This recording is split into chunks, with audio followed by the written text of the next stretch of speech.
News from Ian Begley, news from Shams, but I'm gonna read something from Ian Begley. Ian Begley has reported that some teams have had cursory trade conversations with members of the Knicks organizations involving Derrick Rose. All right, cursor cursory trade conversations. Cursory. I had to look this up because I was like, these SAT words. All right, salute to you to go Ian with the SAT words. Hold on, Ryan G. Ryan G is the educated one in the building. Cursory means it was kind of like fly by night. Am I right, Ryan? Because you the one that the education here, right? Kind of fly by night. Didn't I really mean, get into detail. It's kind of just like it's let me not. just I touch mean, base. yeah, it's not serious talks. It's just kind of like touching base, pretty much like preliminary talks. I guess you can say that. Preliminary. Preliminary.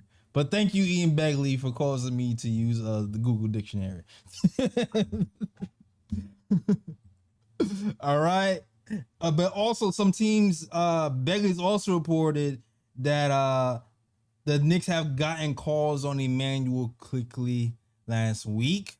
But it's funny because the Shams angle was interesting because the Shams angle is that the Knicks have been open to talks because they're looking to lessen the glut at guard, which is interesting. So when you hear that, lessen the glut at guard, you're like, okay, what guards aren't playing? You know what I mean? So who's on the bench? We got Quentin Grimes, who's the suspect number one, and probably the most likely that he's talking about because of all the trade rumors. Talk about he's untouchable, which I still think is kind of fugazi. But I do feel like the Knicks do hold him in high regard. And then we have Evan Fournier, which I can't imagine that being happening because the Knicks have been trying to trade him all last season, off season, and Miles McBride. So to me, and everybody else is probably looking, okay, they're trying to move these guys to give Grimes more playing time. But how do you feel about the Knicks even accepting calls on IQ or Derrick Rose to get Grimes playing time? I think going into the season, when you look at the roster, and Knicks basically have 3-point guards. You have Derrick Rose, Brunson, IQ. I think going into the season, like we were hoping that Thibs would try to incorporate all three into the lineup, but I think realistically speaking, eventually somebody's gonna have to go because to have 3-point guards and try to split time between those 3-point guards, it's going to be pretty rough.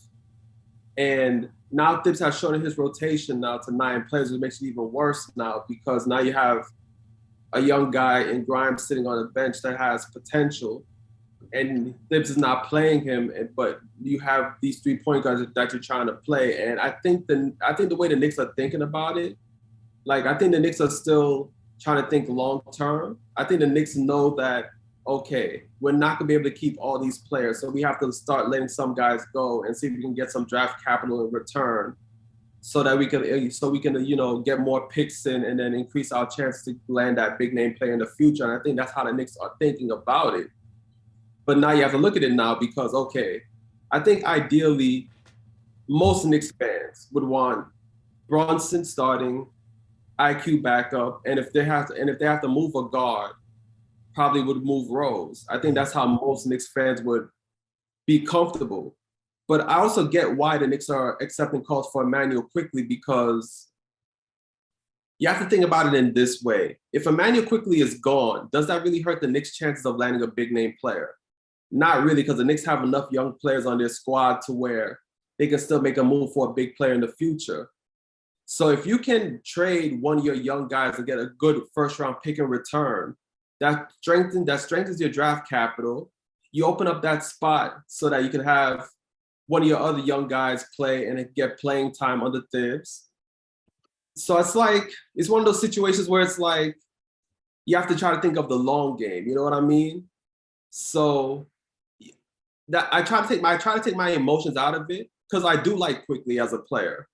I do like Quickley, but I'm trying to think long term about it. I'm like, if they would have moved Quickley for a good first round pick, that wouldn't necessarily be a bad thing in my eyes. Because at the end of the day, the Knicks are not going to be able to keep all their young players. Somebody has to eventually go.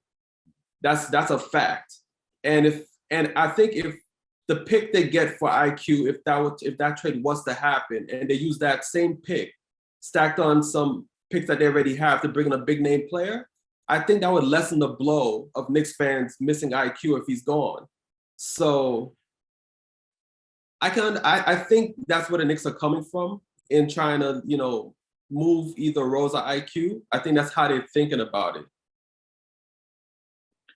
I agree with just about everything you said, Ryan. I think we as Knicks fans can overrate our players and our roster to a certain degree, maybe even more than other fan bases. I'm totally on board with trading Rose or IQ for the right price. Jay Ellis and I earlier. I'm not interested in flipping IQ for a lottery protected first round pick. I'm not interested in trading IQ for a player, a comparable player of his contract, age, or skill set.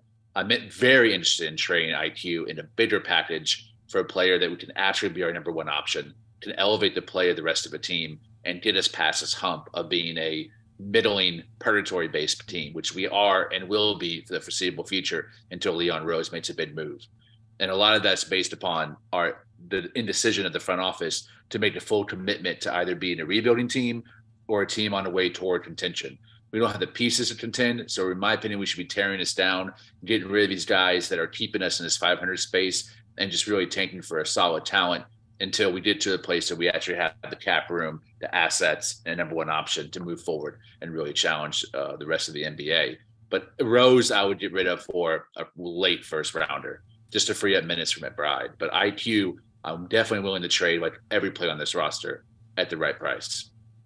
Yeah, I'm with Lee on that one. Like, I wouldn't trade IQ straight up for a pick because I do feel like, listen, we have a lot of first round picks. I know we have the OKC picks, we have our own first round picks, and then we have players. Usually, I feel like when it comes to stars, it's a combination. They want a combination of picks and players, and I see Jason saying, well, Utah didn't want IQ.